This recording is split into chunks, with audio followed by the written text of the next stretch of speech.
Welcome, welcome. Happy Canada Day. Happy Kauai Canada Day. I'd like to welcome back Kawhi Leonard back home.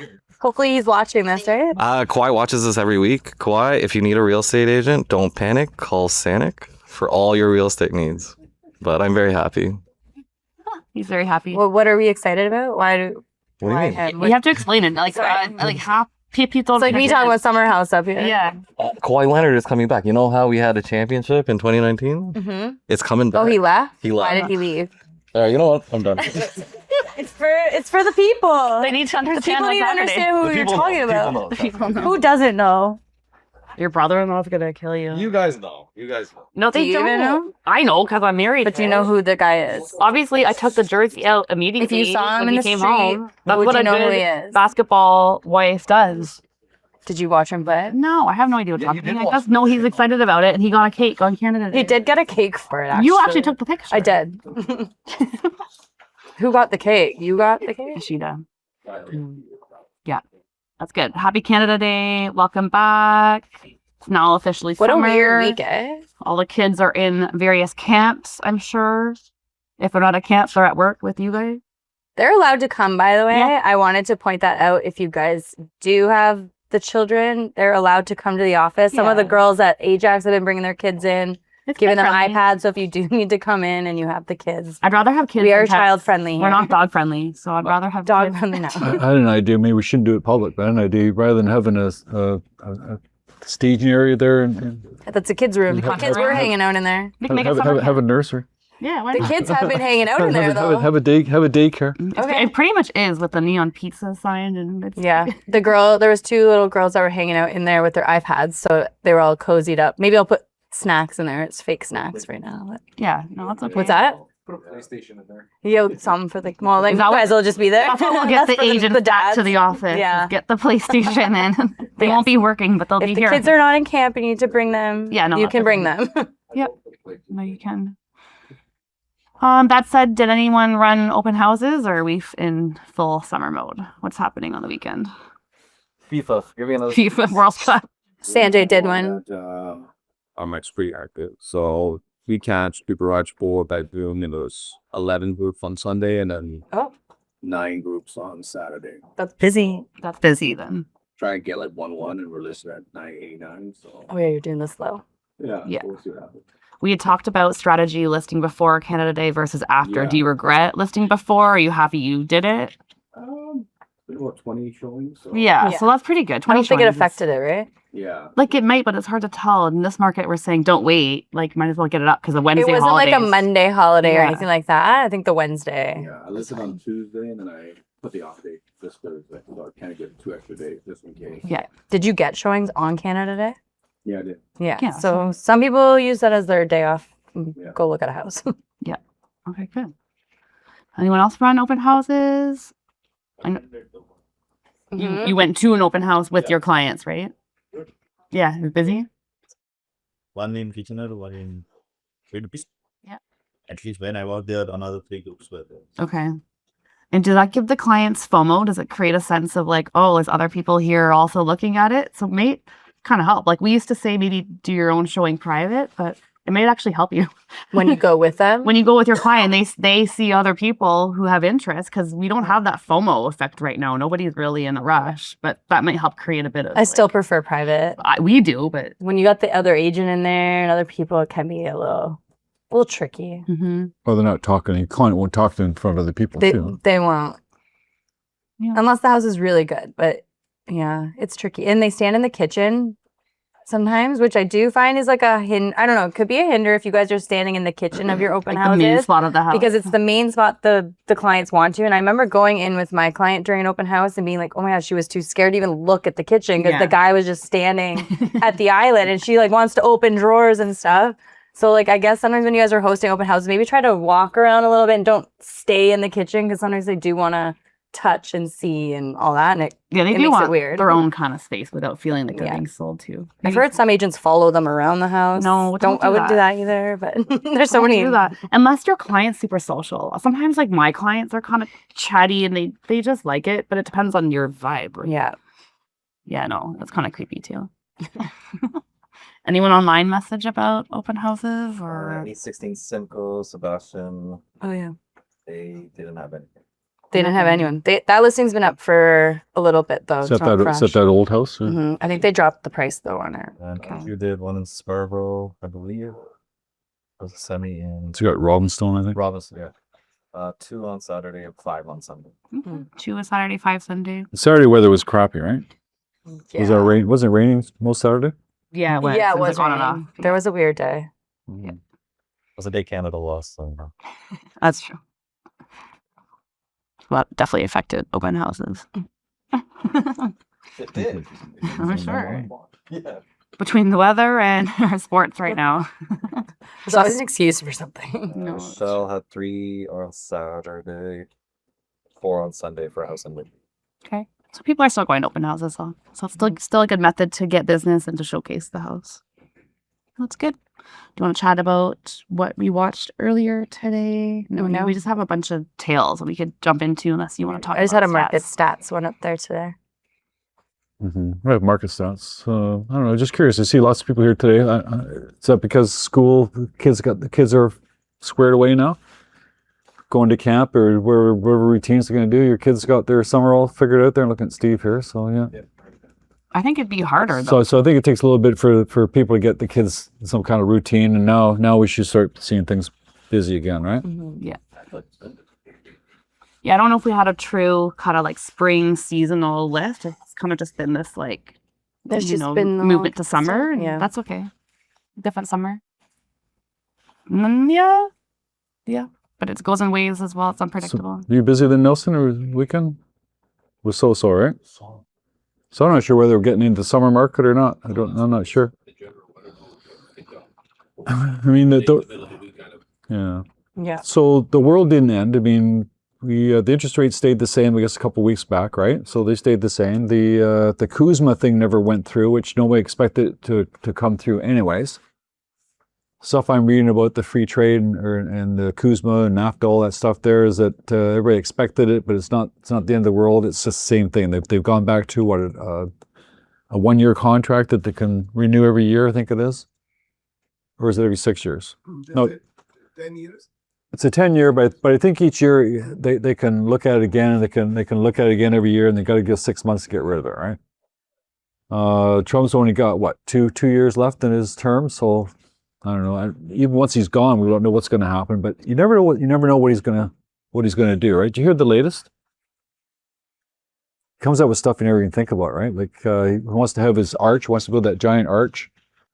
And he wants to have a $250 bill with his face on it, and he's selling gold coins with his face on it. Now he's phoning NAFTA or FIFA and telling He's a them referee. that's not a red card, it's a yellow card. And he said, yes, sir, and they changed it, right? What?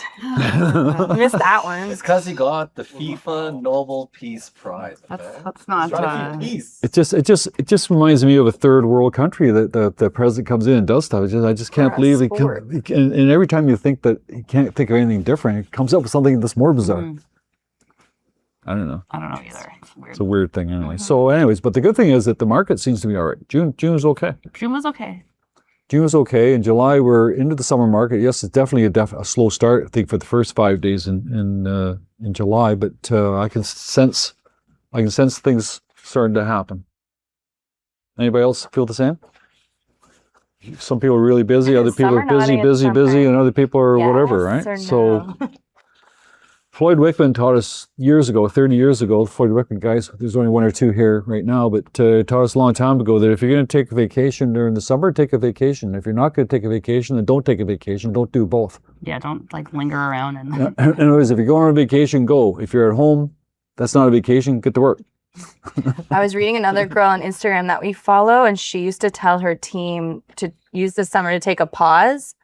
And then she said this year she regretted telling them to take the pause. She said, just go slow. She's like, just if you're home, don't take vacation, don't go all out, but make sure you're still doing a little bit every day so that you don't lose the momentum before the fall market. But don't take a pause is what the whole point was, which she used to say, take a break, and now don't take a break. I say, if you're Just gonna work, but yeah. at a different pace. Yeah, but if you're going to go to the lake, or you're going to Or shut off. go when you're doing on a road trip, or go do something, that's fine. But if you're going to sit at home and do nothing, then Work. You're gonna regret it when the fall market comes.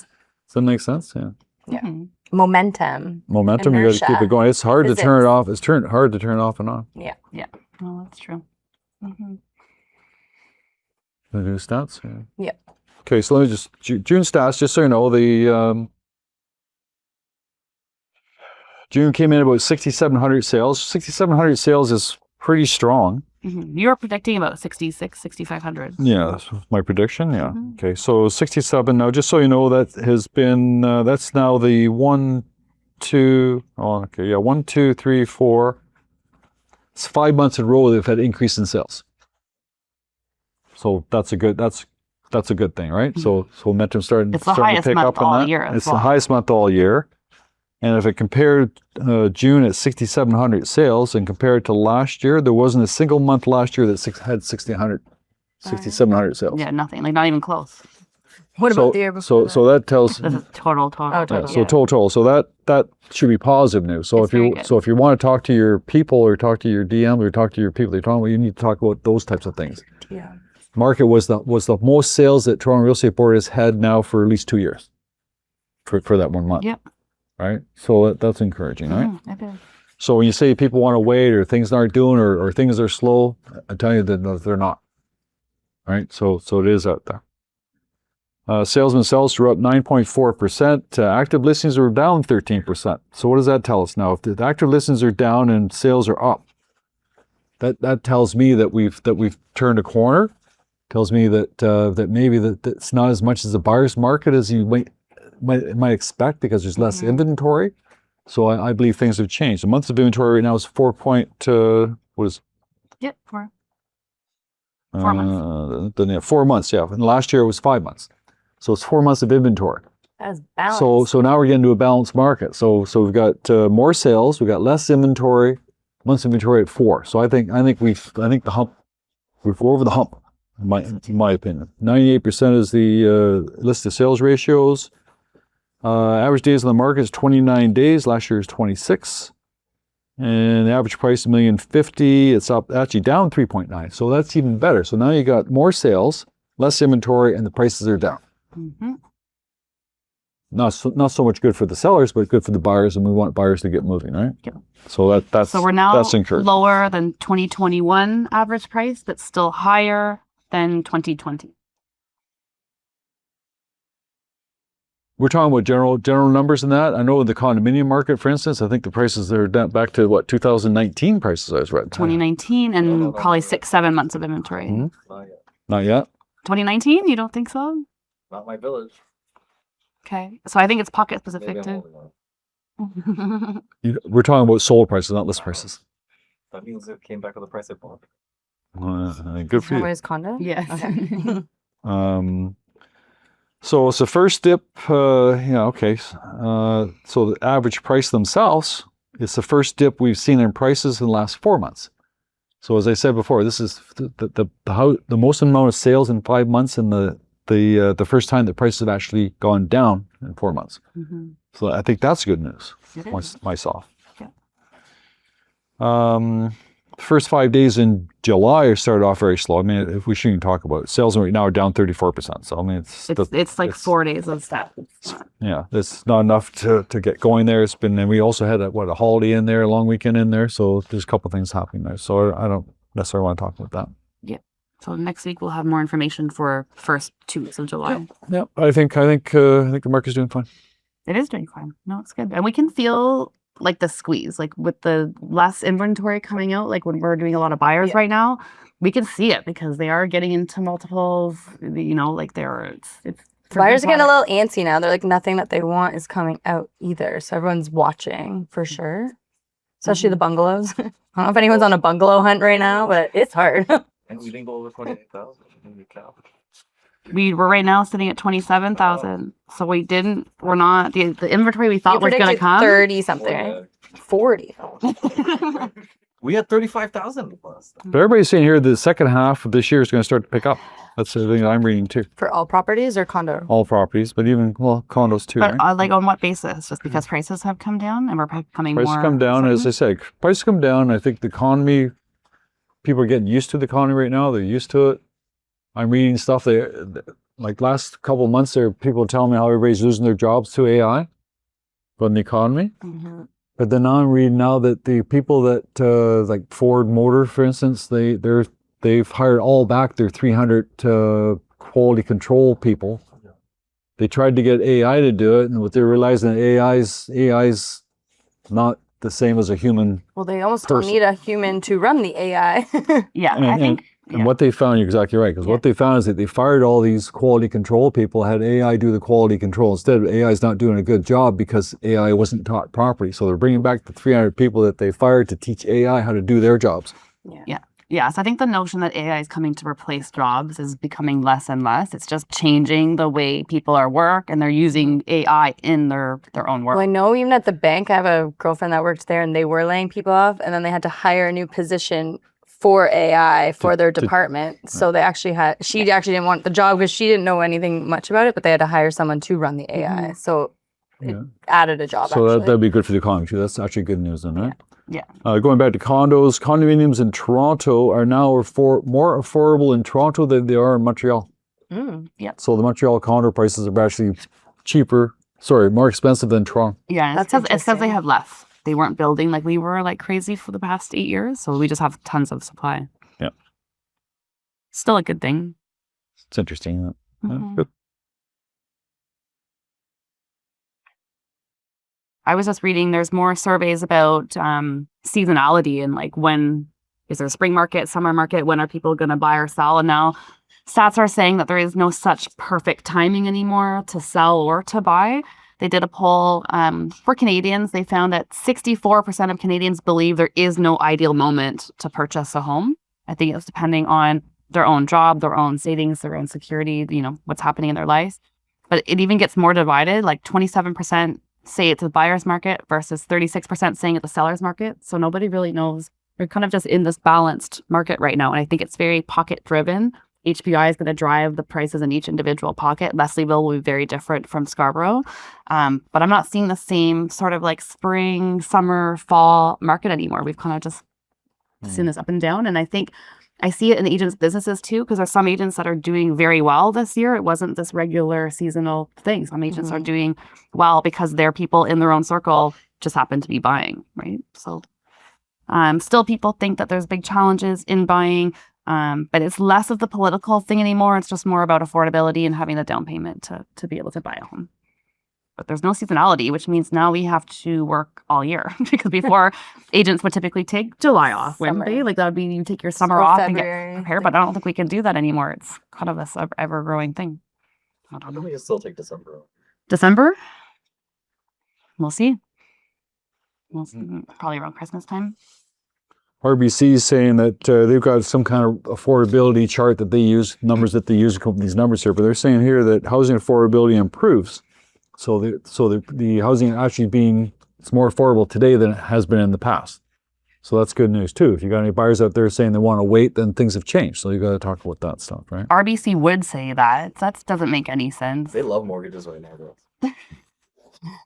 You can't say that it's more. So when's the next mortgage rate decision? 15. Decision?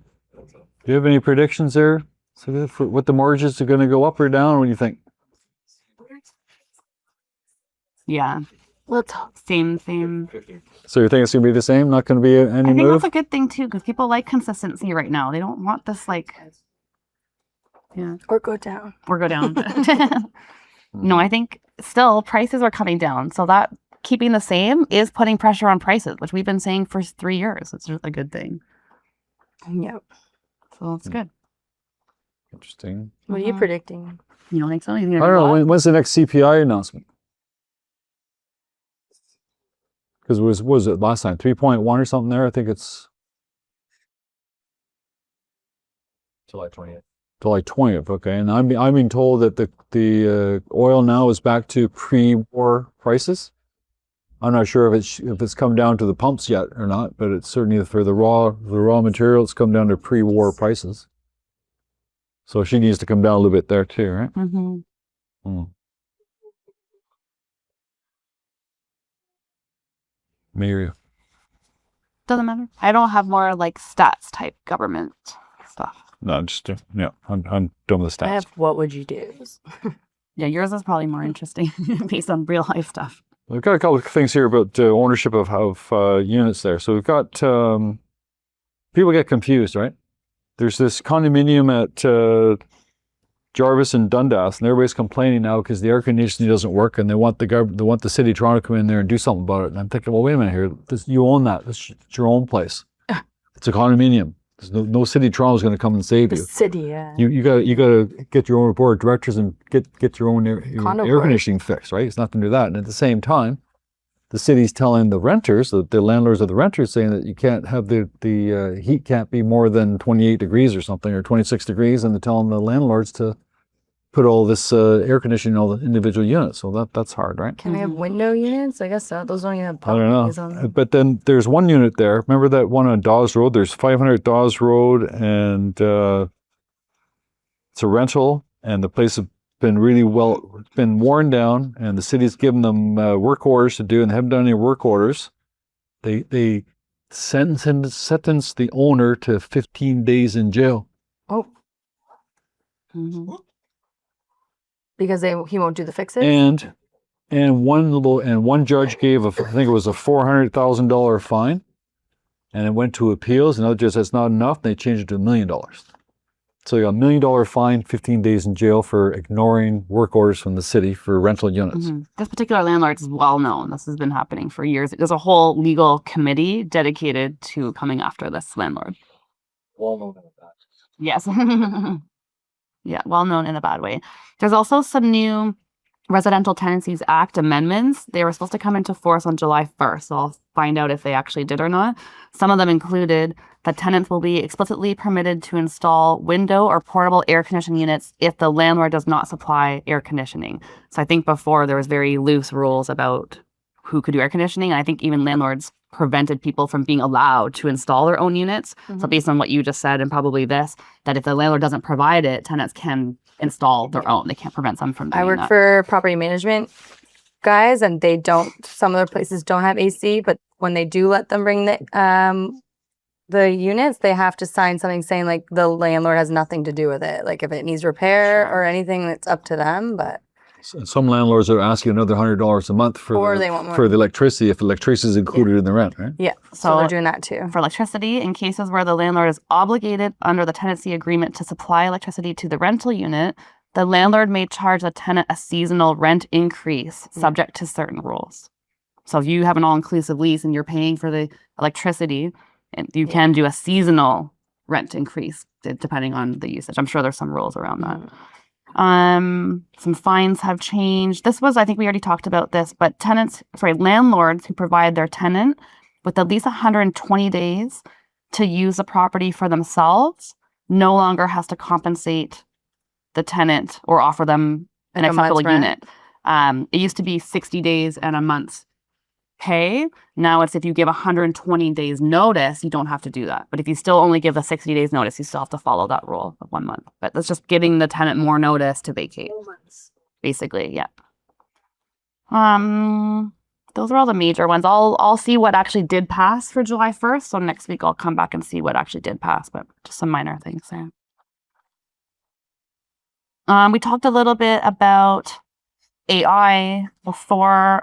There's more trends now. We just saw this in our WhatsApp group with some managers talking about how PEI still doesn't have VAL, meaning clients cannot still log into a website and find sold information. So their agents are still trying to gatekeep this information because they want to be the ones to provide that service. But in our world, the information's been out for a long time. And what this article is saying is don't try to be the gatekeeper of the information. Just understand that your clients will have access to it. So we're not providing value anymore in terms of like what the house sold for, even comparables, because the buyer can go online and find this information out right now.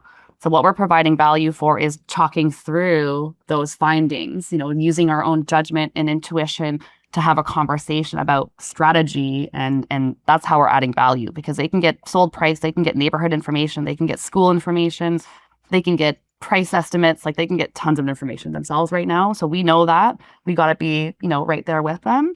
And they're still saying that email is the one piece of communication and your database that you own.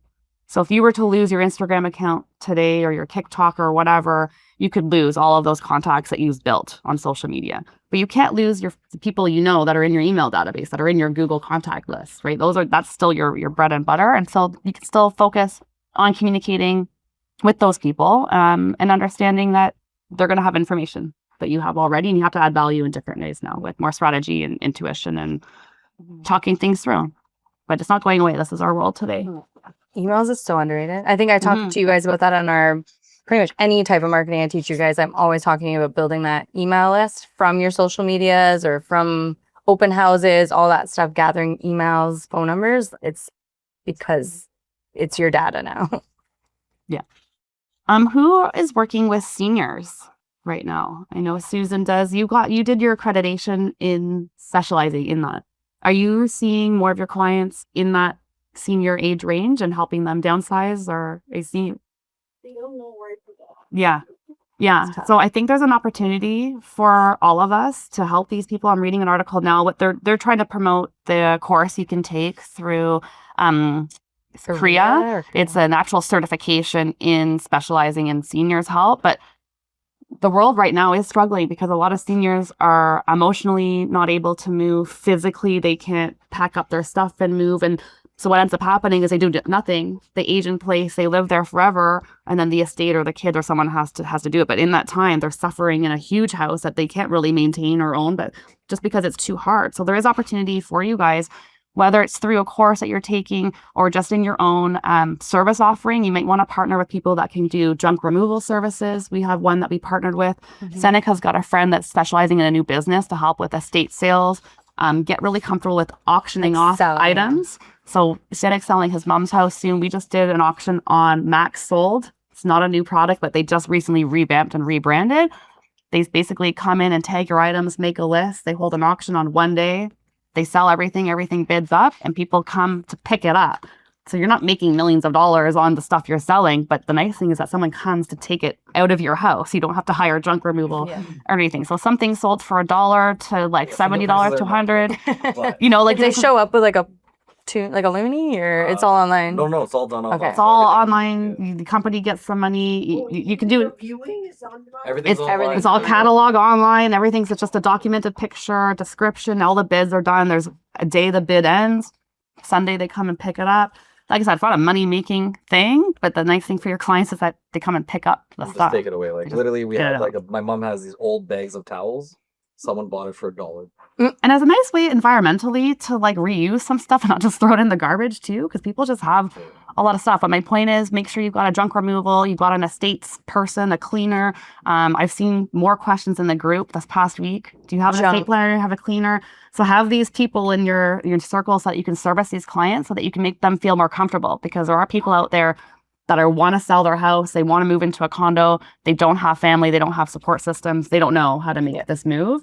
We've serviced tons of clients like this, and I think there's an opportunity now because I think there's an aging population. They're looking to do something. But you also have to be very familiar with like the probates and all that stuff too. Like there is a lot to an estate like a sale, POA, an estate trustee, like what are the different executors. But and you're going to sit at a kitchen table with these people and have to educate and talk about these things openly. So if you're meeting with the seniors, it's not just selling their home. There's a lot of things to it, and a lot of family members are involved as well. So educate yourself. You can consider taking this course through CREA to learn more as well. I'm sure you could go online and teach yourself a whole bunch. But I think there's an opportunity for us. Do they teach you that stuff, Susan? Like probates and it's all in that course? Yeah. So not a bad idea. I get a lot of questions on probates and clauses and all that. The nice thing about that population is they don't have any mortgages. Yes. So you don't have to worry about clearing off the mortgages, getting paid.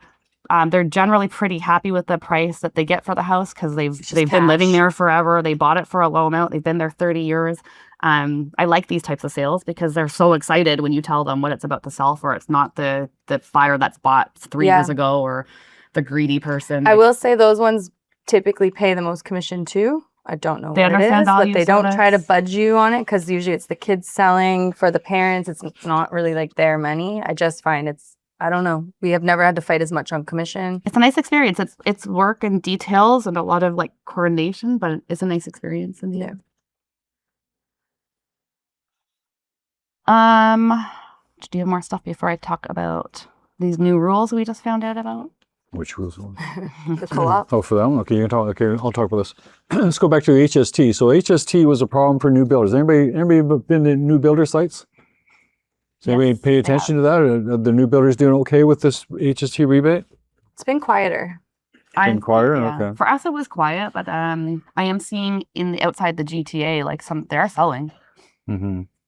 I haven't got this 100%, but if you've got somebody that's thinking about doing it, the builders will know the answers hopefully by now. If not, if you've got a particular situation, come to us and we'll just double check here. But just to talk about generally, there's two portions. There's HST, which is the harmonized sales tax. It's part of the GST, which is the government portion. And then there's the Ontario portion. They call it HST. The HST rebate for brand new houses that were purchased after, what was it? March 1st, April 1st, 2026. I want to say April, whatever the date was. Yeah, April 1st. April 1st and before March 27th, this qualifies for the HST rebate when you buy a brand new house. If you're a first-time buyer, right? The first-time buyer, it qualifies for the full amount. And when you buy a house from the builder's price includes the HST. So the buyer's not getting any money back. The builder's discounting the price. Everybody okay with that? This is also available to investors, but the investors have to pay that 13% up front and then apply through the new residential rental rebate program. As long as you've got a lease that's minimum 1 year, then you can apply, the investor can apply to the government to get that 13% back. But they have to pay for it up front. Everybody okay with that? An investor can be a first-time buyer. They're not. So it's a different program. So it's Different called the new residential rental property rebate. So when they buy new, investor buys new and they rent it out for a minimum a year, they also qualify based on that. Not as a first-time home buyer, but as a rental rebate. It's not going to be full 13% because they've already included $24,000 maximum for properties that are $450,000 or more. Properties that are less than $450,000, it's not the full $24,000. It's a little complicated, but it's not there. This is not unlike people that bought pre-construction. You know that already. People that bought pre-construction already before this new rule, if they never moved in, they had to pay that extra $24,000. Remember that? Mm-hmm. So now if they don't move in, they have to pay the $24,000 and then like the full 13%. So be careful out there if you're buying that stuff. Just understand what's going on there. Are we okay with that? Yep. Also, I just heard that I'm for it. If one buyer buys, then we assign for somebody else. Correct. Qualified. Oh. That's right. So what happens? So if you do an assignment sale, then they don't qualify right away, but they can pay the money and they can apply for it after. Okay, you can still apply for it after, but they have to come out with that 30% up front. But do we still have the assignment rule? Not that this happens, but if you assign it for profit, that profit's still full Still income. taxable, yeah. Still full taxable income. But I don't think people are doing a lot of that right now. People aren't talking profit right now. No. The old days. Yeah. I want to go into that EAA thing I sent to you, but you can go your thing first. No, you okay. We've been talking almost like every Monday. I think I'm going to bring it up now. We have to. Let's go through, I guess, the full process. So when we meet a seller and we want to take a listing, we include the mortgage verification form in that package. So before it used to be a form that like wasn't really needed. Maybe you would ask them, do you have a mortgage on it? You know, what is it? But it is a form you probably want to get used to more now, especially if these are sellers that you think might be over leveraged. Bought in 2021, 2022. Anyone that's really tight, to be honest, because it's not just those people either. It's anybody that has throughout time got a second mortgage or a third mortgage, anyone who's over leveraged. That mortgage verification form will have a first mortgage and what the penalty fees are to discharge it. Second mortgage, penalty fees. So it's to give the client an opportunity to disclose what mortgages they have. Sometimes clients don't tell the truth. So that's only one piece of it, as if it were true, but we still have to do our own due diligence, maybe pulling the parcel title report. which may only show you what's been registered on it. It's not going to show you what's left, but it'll kind of show you a bit of a cross-reference if the client was telling the truth. Maybe it gives you some more information. So everybody know what we're talking about there? We're talking about the parcel registry you can get from Geo Warehouse. Yeah, Costs like, $30. it costs like $40 or something there with tax. You get up to 100 though. If you have like multiple mortgages. Depending on how many things are registered on it. I So just tell my clients it costs $100. I know some people that do it automatically anyways. They do it anyways because they don't, they spend the $40 and just find out what the parcel registry, see what's registered. yeah, Right. like I'm thinking, especially again, if you're meeting people online or they're not part of your database or they're new to you, which it might just be part of your listing practice to pull it. Is it updated every month? Only when the mortgage is charged or discharged. So we don't know balances, but is that true? So Not tell- outstanding, no. So here's the problem I've seen in the past, okay? And everybody's on the computer nowadays, right? So you go to your client and you say, okay, you got a mortgage on this property? Yes, I do. And do you know what the discharge penalty? Yes, I do. Oh, really? Okay, because I go online and I see what my balances are. Follow me? Does anybody do that themselves? They go online and find out the Like balance your of the own mortgage? statement. Okay, so what that does, it's not the question you asked. The question you asked was, what's the discharge penalty? You didn't ask what the balance was. You need to do both. Because all your client can see is what the balance of the mortgage is. They can't see what the discharge penalty is. And I think the client thinks that once they pay that back, they're clear, but there's terms and there's discharge fees. And some of them are very heavy, especially if it's a B lender or a private lender. Right? Basically, it's minimum 3%, or sorry, minimum 3 months. If it's even, sometimes they're closed mortgages. If it's closed mortgage, go back. If you took a 5-year mortgage and you wanted to discharge that mortgage in year 3, what would be the likely discharge penalty? Looking back here. That is only in a variable interest rate, not a closed. I'm sorry?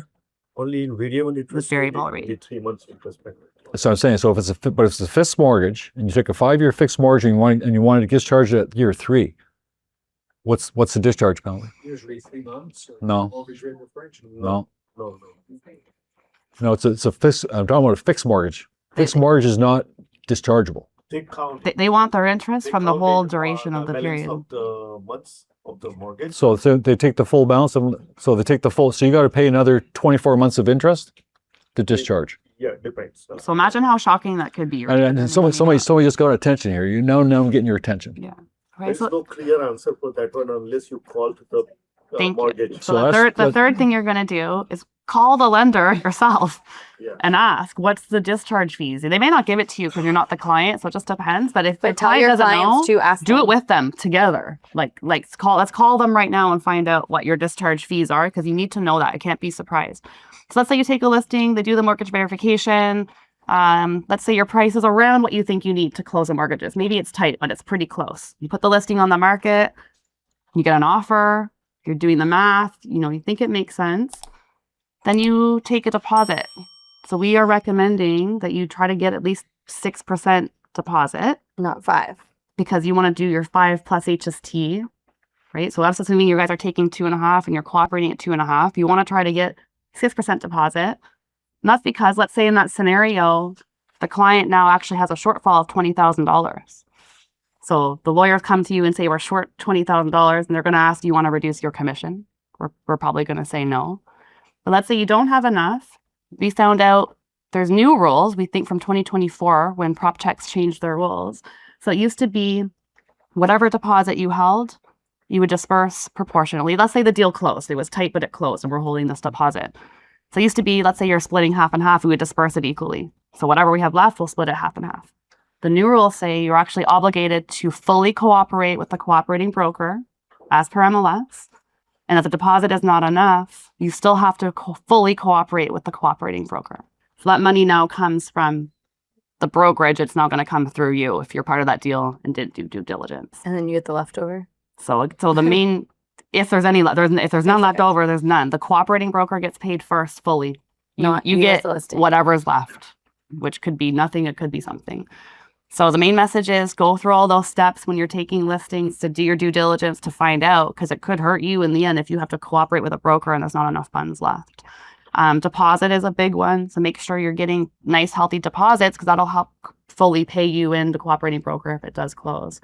Conditions, if you're on the seller side, you can put a condition to have the seller's lawyer review the terms and maybe do some due diligence to call the lenders and find out. So that's to help you do your due diligence on your side, but they're putting the onus on the listing broker. And rightfully so. How would the buyer broker know all that information?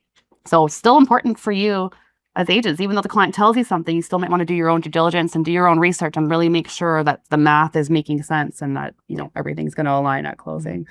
So the deposit is something that will help you as well. Make sure it's a good deposit. So in that case, from our office, if we are the listing agents, then from our office, the statement will go to the seller's lawyer, and the seller's lawyer will do all the calculations. And if something is missing, any amount is missing to us, then we will ask to the buyers. Yeah. If there is a shortfall, process will be just go to the first lender, try to get them to waive their discharge fee or to come down. First lenders typically won't. To go to a second lender, try to get them to discharge their fees. So they'll kind of go through the list and see where everyone is willing to participate and concess a little bit. And, you know, our position will support you in what you want to do, but we're not going to participate unless other people are also participating too. But yeah, the deposit's what's going to protect the balance, because if they don't have it, they don't have it. You're not going to be able to squeeze it out of them. Now, there are some rules too about us suing the seller and partnering with the cooperating broker to sue them and things like that. It's a bit complicated, but the main point is when you're taking listings down, you've got to just make sure you know what we got to You clear have out. to ask. I would do an Excel spreadsheet. Put all the fees there, put all the discharge fees, put the purchase price, commissions, HST. That's what the lawyers are doing. They're doing a statement of adjustments, credits and debits, and seeing what's left at the end. You know, we've got a couple that are tight, but they can still be worked out. So it's just, you got to be Are really we careful. suggesting to take these listings is the other question. If the math makes sense. If If it doesn't everyone's make telling the sense. truth, it doesn't make sense. I don't know. Because I think there's still some agents taking these listings that are in a So shortfall. what happened in the old days? And the old days are old. The agent themselves would negotiate, but now somehow the agents have passed it on to the lawyers. So in that case, I would still make it conditional on seller lawyer, like on your side. But before taking the listing though, because then you can put the marketing time into it, the staging, the photography, Yeah. the time, and then is it worth it to take these listings? I definitely wouldn't be investing in like staging and huge investments like that. No way. But you could still take a listing, have Couple it $100 conditional on lawyers, maybe hire a very good litigation lawyer, like recommend to your client to hire a litigation lawyer to negotiate the fees. But we can only participate so much, right? Yeah. We only have a deposit and commissions owed. There's only so much we can do. I'm seeing it a lot with our agents that are taking on listings from strangers, That's why I'm saying, yeah. if you right? don't Like know these them- are like sign calls coming to you. Some of our guys are door knocking, doing cold calling right now, and they are landing listings, but they're typically ending up in situations like this. Yeah. Now, if you're on the buyer side, you can still do some due diligence. If you're kind of feeling uneasy, you saw a property sold in a hot market, maybe the agent's being a bit weird, you could pull your own parcel title report, you can just do some digging. Yeah.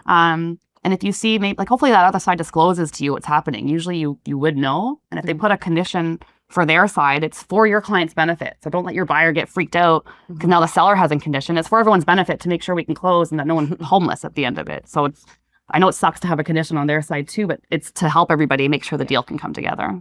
I have a question. I have like weird situations for Claire Yeah, today okay. too. Yeah. So we had a question from an agent. This is what would Claire say maybe? A question this weekend from an agent was the seller disclosed that they have not paid mortgage in 3 months. Do they need to disclose that to the buyers? No. No. Okay. We also said no. No, but Then we had to continue the question to say, well, what situation are they in? Like, are they about to go power of sale? What is happening? So if a seller hasn't paid the mortgage 3 months, that's probably a sign that something's happening. something's going to happen. So what's going on? So it's up to the listing agent to make sure there's enough money for everything to close. So so it's up to the listing agent to do their due diligence. What's owing? What's the discharge penalty? What's the equity in the property? Perfect. I hope he's watching this. And then you have to meeting. remember even things like We said the same thing. I just wanted Yeah. to double check. Like by then they would have been getting notices. They wouldn't have gotten an eviction notice yet, but it's coming. So notices are coming. We got to start acting. Call the lender, tell them we're putting it on the market or it's on the market. So if you guys have sellers that are giving you guys these hints that they haven't paid their mortgage, you need to get a little bit more involved. And also, in it. if they can't pay the mortgage, they're probably also not paying property taxes or water bills or other things. So there's other fees that this seller client is going to have at the end. It's not just the mortgage. They're going to have to come up with property taxes to clear that up. So there's a lot of unknowns and secrets. So be careful that the Yeah, because sellers I think he was like, well, it'll just get covered when they sell the house. They'll cover those 3 mortgage payments they missed and then call it a day. But I think there's more to it. Oh, wow. Yeah, Excel. So that was a question on the weekend. Yeah, Excel will be your friend. Get an Excel spreadsheet. Start doing some math. Net sheet. Mm-hmm. Yes, we should create one template. Very useful discussion. I'm going to one listing creating today. Yeah. Got 2 condos. He cannot sell because he just got it. Yeah. So I'm listing his house in Mukita. Yeah. So take the mortgage verification form. Let that be your guide. It's part of the group when you guys have, well, I guess the girls can email. It's on the Google Drive, but if you ever ask the girls to send you a listing package, they include it in like It's 5 there. other forms and you guys probably just skip them. But Yeah. Yeah. It's in there. Talking about the template, Excel. I mean, we can always create. Yeah. It's the seller So- net sheet. I Yeah, we guess is call what you're it a talking about. seller net sheet. That used to be, I don't know, Way school. more I don't know if popular. they do it in school anymore, but it used to be like a form with like blank lines. Now it's just Excel. Like I have a blank one in Excel with formula, but you can just throw in numbers really quick. That's a seller net sheet and you can show it to them. And then you can add closing costs, staging costs. You can add everything and show them net at the end what they're going to end up with. A lot of the time when you're working with retired agents or clients, they want to know what they're going to net at the end of it. So we use it a lot with the senior Especially if they're like clients, buying, too. selling in the same kind of transaction too. Yeah, I love seller net sheets coming back. It shouldn't have gone away, but it's back now. I know why. I know why it went away though. Because we're scared to talk about it. Agents are very scared to talk about money. That's why I think we're trying to make the point you have to ask about Used to be, money. not, maybe it's not true. It used to be that people were afraid to talk about the HST. Oh, yeah, I just Agents are scared to talk about money. They're like, it's 5% commission. And then when they put it on paper, then the client sees it. They don't want them to panic. And then they almost talk themselves out of it. But the plus HST, I feel like everyone always admits So if you're it. doing a commercial deal, I'm guess this goes for commercial deals as well, that the deposit pays the co-op agent first. So if you got a $200,000 commission and you got a $100,000 deposit and you don't get the balance of funds, 100,000 goes to the co-op agent and listing agent gets 0. Yikes. You follow me there? What commercial deals? All right, I'm just thinking about big numbers, right? So like big, yeah. yeah, all deals, right? Now it's all good. Yeah. So what other tales of the street do you have? Does that one make sense? I'm probably gonna talk about it every Monday. It's relevant. That's a new rule, by the way. So it used to be that the buying agent and selling agent brokers would have to go together and sue the seller for the difference, and whatever deposit we had, we shared proportionately. But nowadays, it's up to the listing broker even to sue the seller now too. I don't want to get too deep into it, but it's interesting. So the bottom line is that always consider the commission, the deposit. Yeah, due diligence, deposit, Ask conditions. for 6% now. Yeah. Yeah. So, yeah. Yeah, and if you're negotiating, the agent's giving you a hard time, just say it's to protect both of us, to make sure, just in case anything happens. Okay, I'm going to do a quick thing and then you guys can finish up, right? Okay. Okay, so I'm reading this thing here. Are young Torontonians abandoning the dream of home ownership? Have you guys heard this at all? You guys ever heard like first-time buyers, new buyers? They're thinking, why should I be buying property? Is that I'm getting yes? Is that the objection you guys are getting from the young folks? Yes. And they're saying here that a lot of people think just looking at financial freedom, it's okay to rent first 30 years. There's not much interest in condos, and the stock market's doing fine. That's fine. So I've had this opinion here that we're doing all these leases. Like we've done more leases now than we've ever done. We're doing about 100 a month. Right And these individuals should be buying property, shouldn't be leasing. But then they read the newspapers. The newspapers are saying that this guy lost money, that guy lost money, this guy lost money, this guy lost money, and then the stock market is at an all-time high. Mm-hmm. So I've got my 20% sitting, or my 10% cash. Do I put it in the stock market and get 15, 20% return? Or do I put it in the condo and lose my shirt? It's true. I know which one, like, yeah. Again, is that the logic that young people are thinking, right? So in my opinion, I went to Claude. Claude. Ask Claude. And this Dad's is getting on and this is how you can work Claude. I already knew the story I wanted to tell.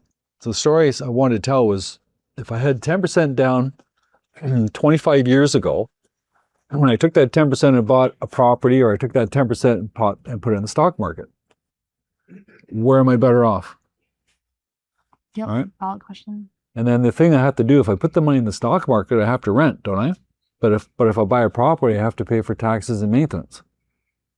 So it's all in this and that. So I asked ChatGPT to prepare Cloud to prepare a presentation for me.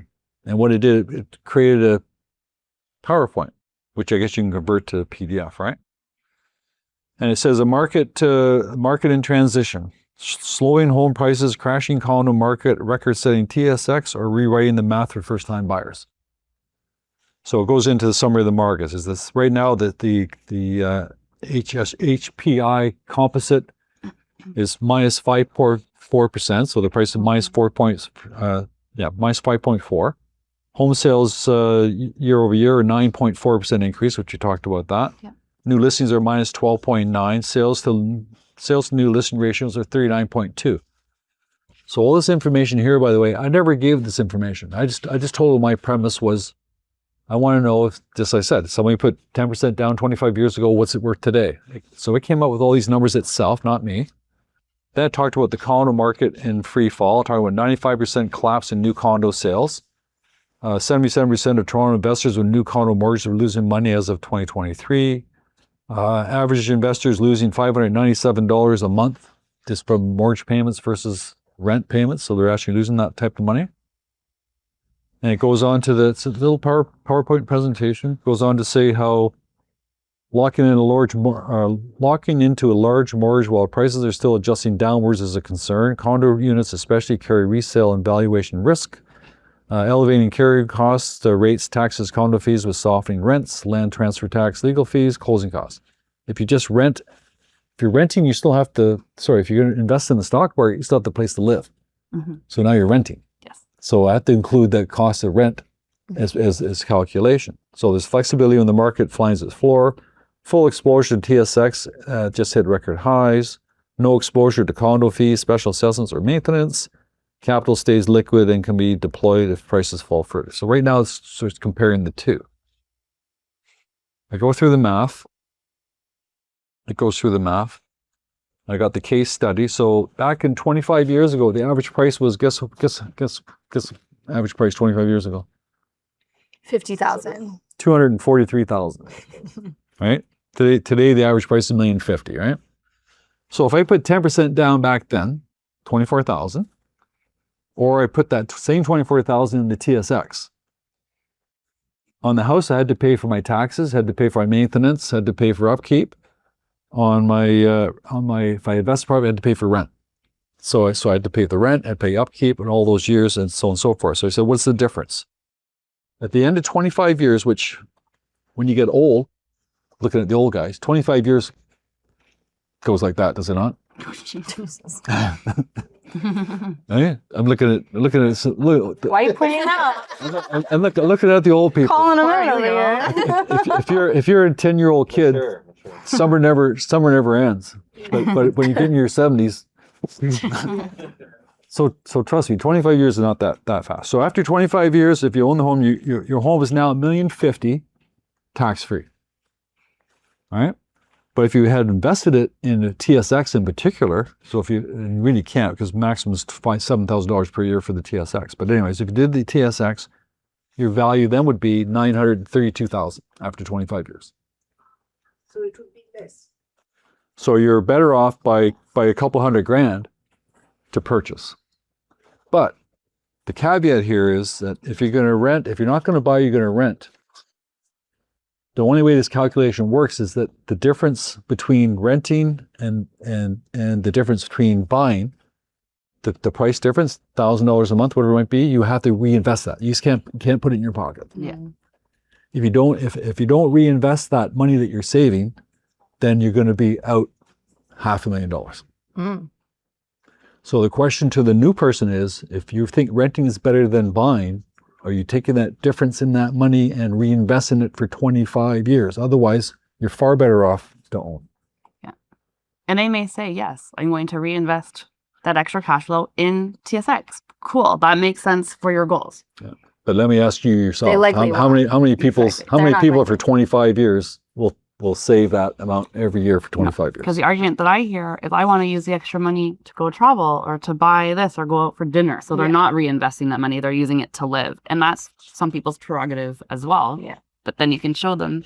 And then the other thing that home ownership versus stock market, first of all, you control your own house, right?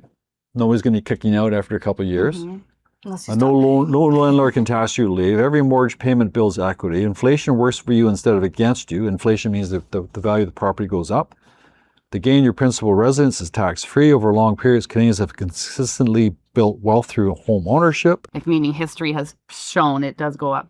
Markets will rise, markets will fall, but when you're buying a home, you live in the house for 10, 15, 20 years, you're not speculating over 12 months. You know over that time, it's going to increase. Right? So at the end of the day, buying is still better than renting.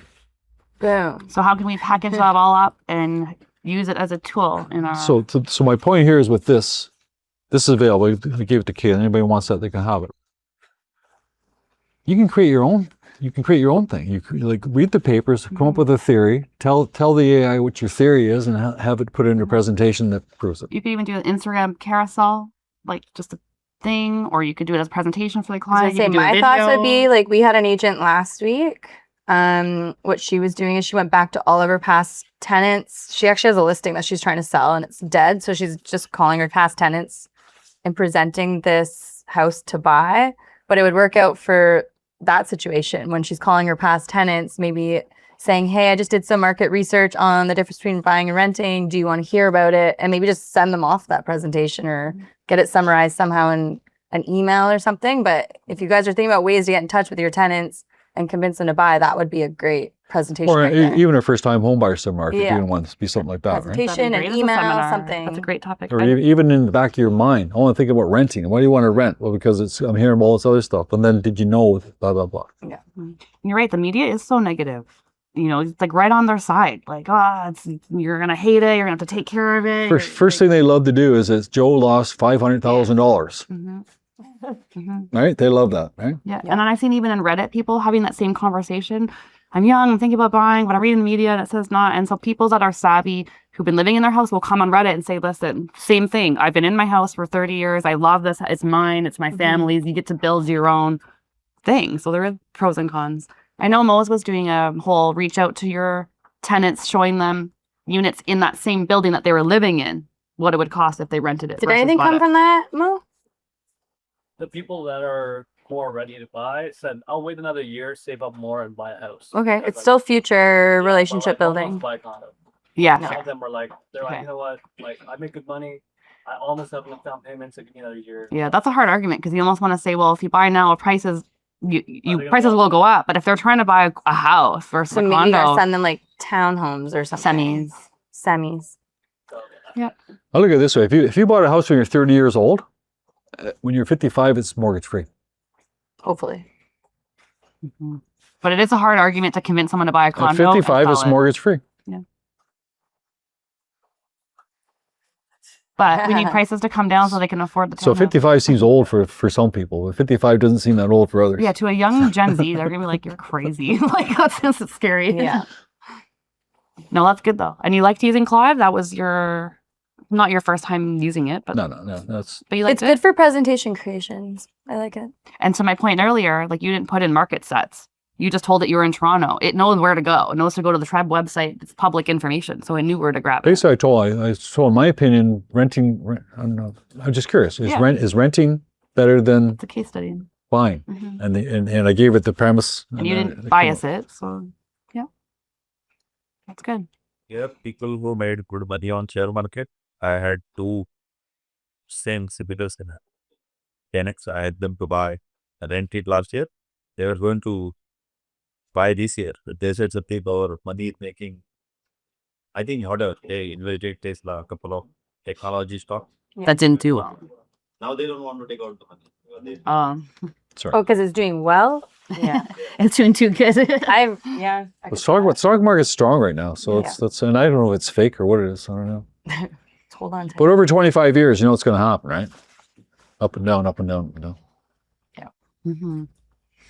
Or what have people been asking you this week? Some Well, I was going to tales? do like a props to an agent or like a good job because we had an agent that was giving cash back to a client, which I know some of you guys do.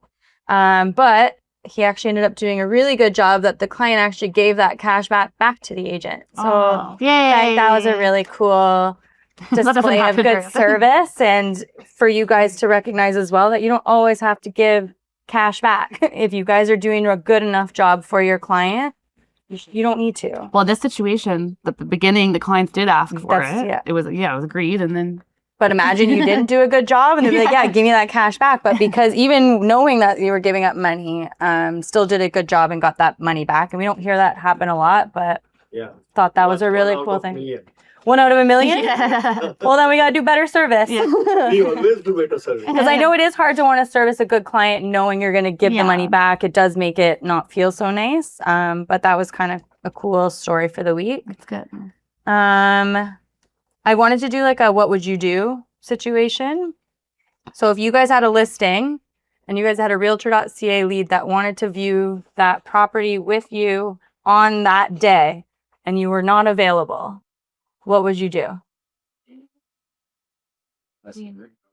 Message the WhatsApp group for help. Would you, let's say your seller said, no problem, I'll let them through and I'll take them through it. You're busy. I'll take them. No. I see a lot of no's. Why? Because that's how they go. You're losing your credit. So my So you fear, if I were to send a client to my seller, or not my client, these are random buyers, a buyer to my client, I don't trust anybody. So I would assume that the seller would be like, let's just do a private deal and cut everybody out of it, right? Yeah. So I see where the thought process was. I asked why they did not want to service the client. They said they were being stingy. And I said, well, you might end up losing a lot more by sending them to your seller than by going into the WhatsApp group saying, hey, could someone do a showing for even $50 or 25%, 50%. So if you guys do get into those situations where you have a listing and you want to keep all the leads for it, but you're not available because it's summer and we have summer activities, you guys have a big group of agents that will help you out. And I bet you'll lose way less money by doing that than by sending. I don't know what ended up happening, but it was a full back and forth. Take that same scenario. What if you're in Toronto and you took a cottage listing? Yeah, it's a great question. Takes you an hour and a half to get there, an hour We and a see half this a back. lot. Okay, so you have a cottage listing, you get a sign call, they want you to come see it today. It's an hour and a half drive. What would you guys do? Call the studio. No, genuinely. Sure, yeah. Ask us. Say, do we have agents that live in this area? Yes, we do. Yeah.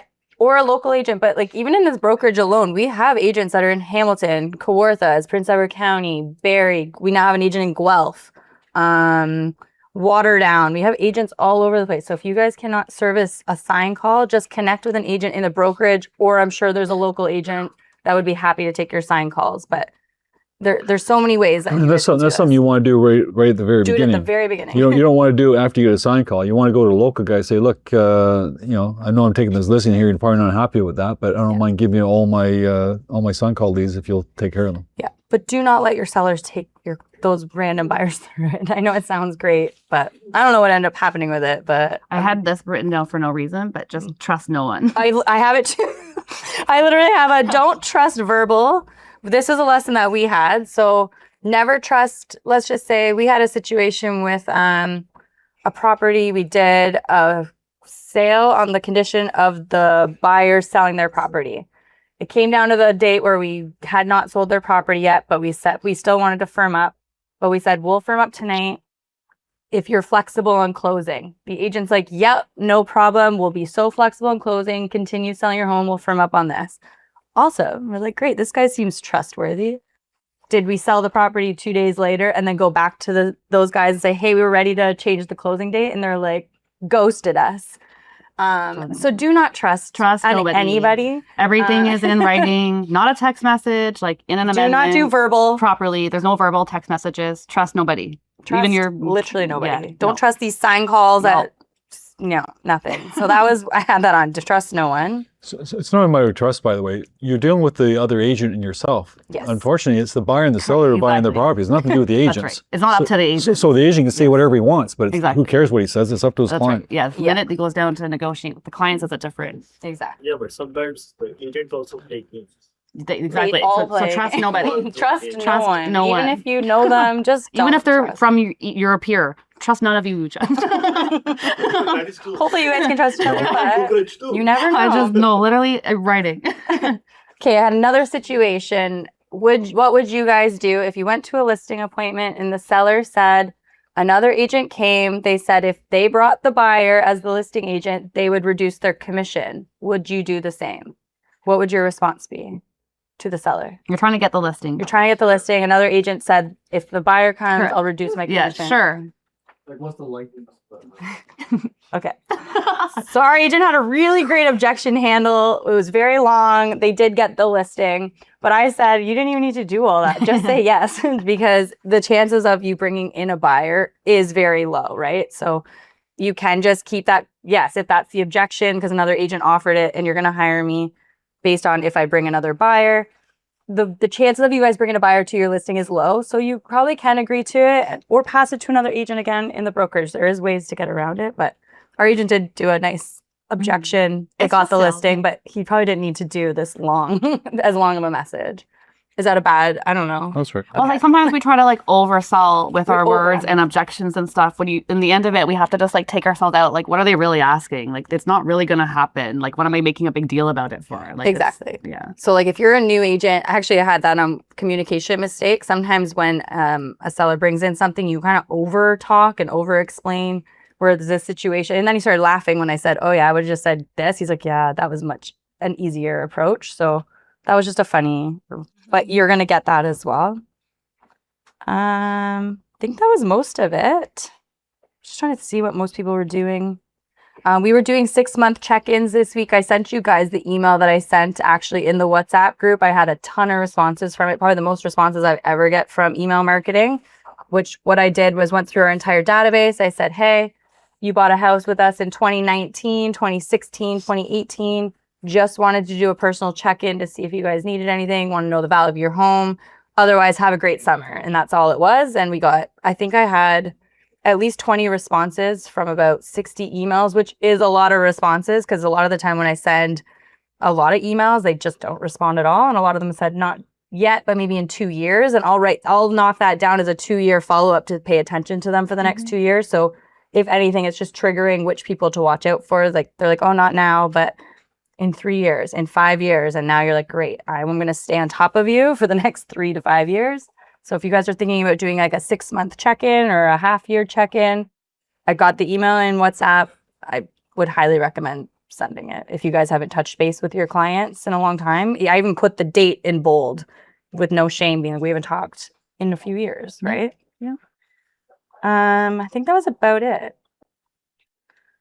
Apparently on Kijiji, you can pay $199 now to boost your listing higher. It's 40% off the regular price. I didn't even know how far listings went on Kijiji. It's but because they do. privatized it now. So. Yeah. Mhm. So you guys can do that. I'm getting a lot of people saying they really like Facebook Marketplace. Really? Facebook Marketplace for leases.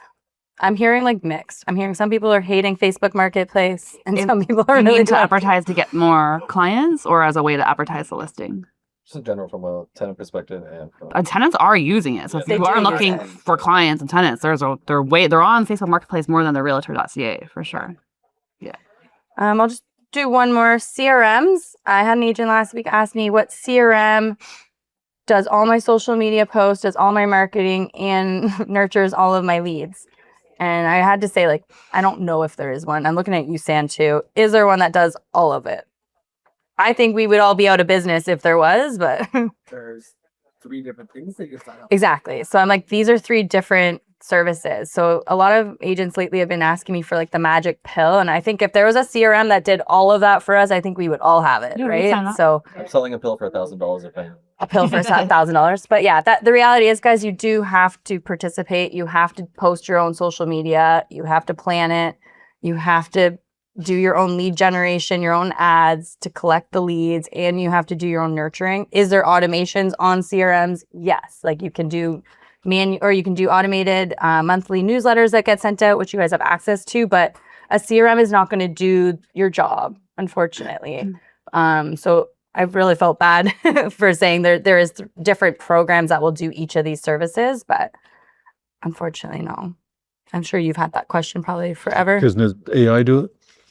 I don't think so. That's why I was looking at you, Santa. Like maybe there's a new AI CRM that is doing all of these things. I still don't think there is. There probably I is think some- you still need to do it. There's some AI component, but you still need somebody to prop the AI. AI doesn't run on its own. No, you don't just pay it money and it runs your whole business for you.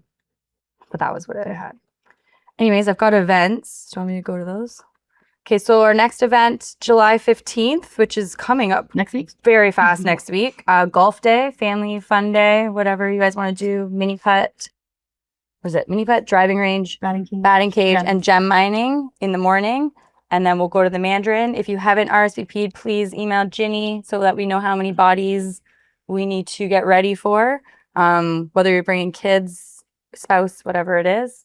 Has anyone not RSVP'd? I'm not going to say that. I'm sure there's a lot of you that haven't. I will send another email, but make sure you tell Ginny so we have enough. I think there must for be a limit. everybody. I have to tell them by this. There week probably is a limit, right? of when they need to RSVP by. Friday. Yeah, this week. Yeah. Okay, I'll send another email. July 22nd, we're doing a lunch and learn here at the Kennedy office with a Toronto lawyer. I'm not sure the topic yet, but we're going to do that on the 22nd. August 19th, we have a lunch and learn at the Ajax office with another lawyer. All the lawyers are coming at me for lunch and learn, so we're going to allow them. September 10th, the FIDUS mortgage team is doing their Endure event again. I think you guys have someone from Sirhan. You guys have a lot of good speakers coming up. Yes, from Sirhan. Is his name Ryan Sirhan as well? Oh, go ahead. Someone was like, Ryan Sirhan's going to be there. I was like, I don't know if Ryan, but there is a Ryan that's going to be there and a few other speakers. But you guys this will be your third one, I think, right? Sherry, we love. Perfect. So I think I'll send out an email for that event. Oh, you just got it? Perfect. So that's September 10th, Endure. September 27th, the Jays game with C21. Hopefully some of you guys buy some tickets. I think we're giving away some. Yes, I'm going to do a FinTrack quiz, sending it out today.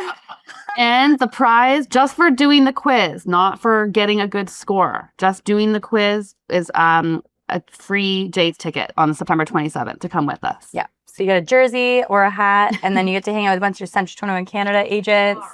I think it's on a Sunday. Just for doing the contest, your name will go in the draw. Yeah. I will see your scores, but you will not get a draw based on the score.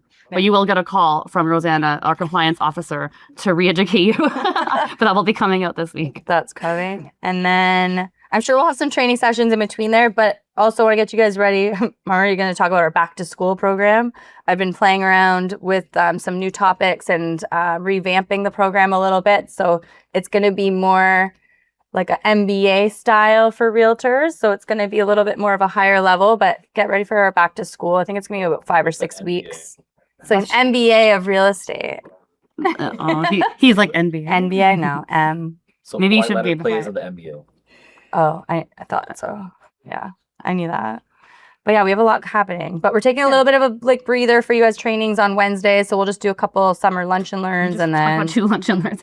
yeah, I have 2 lunch and learns, but we're not doing like an every week Wednesday training just for summer purposes. But we'll get right back into the heavy training in September with the back to school stuff. Good. I think that's it. You got more? No. Anyone need to have a listing you want to talk about or need to advertise or need help with? Anything online? Sanjay's got one couple. Not that I need help Which with. one? Well, you did an offer night, didn't go through? Yeah, I have a townhouse for free. I did optionite. List at 649. But in close to 7 will be good. Okay, that's a great price. This is what we're I was like, saying. that might be the price, right? I was going to mention offer nights if they were not working. I think last week I didn't see as many offer nights work. I only got one offer that night. But then I had like 4, 5, 8. Yeah. So, and showing this go going. Yeah. Okay, good. And then I have the Magpie, yeah.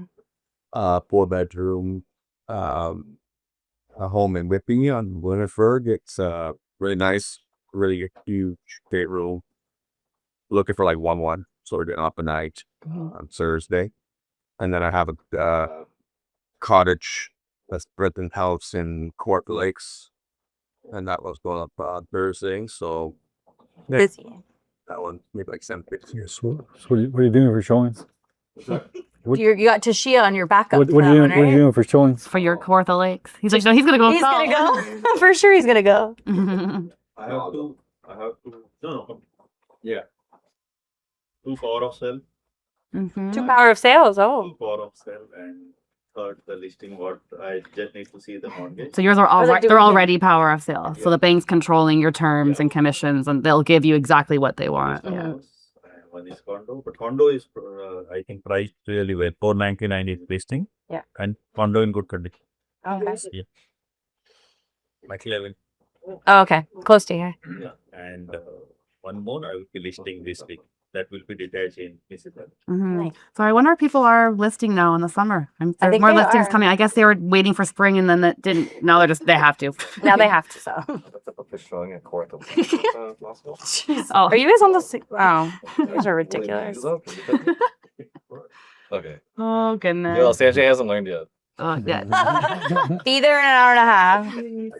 I'll be there at 2:00, but in case I'm late, stick around till 4. Yeah. just to Actually, be you know there. what? Here's the lockbox code. Actually, Yeah. here's the code. Just let call. yourself in. Yeah. Keep me posted. Yeah.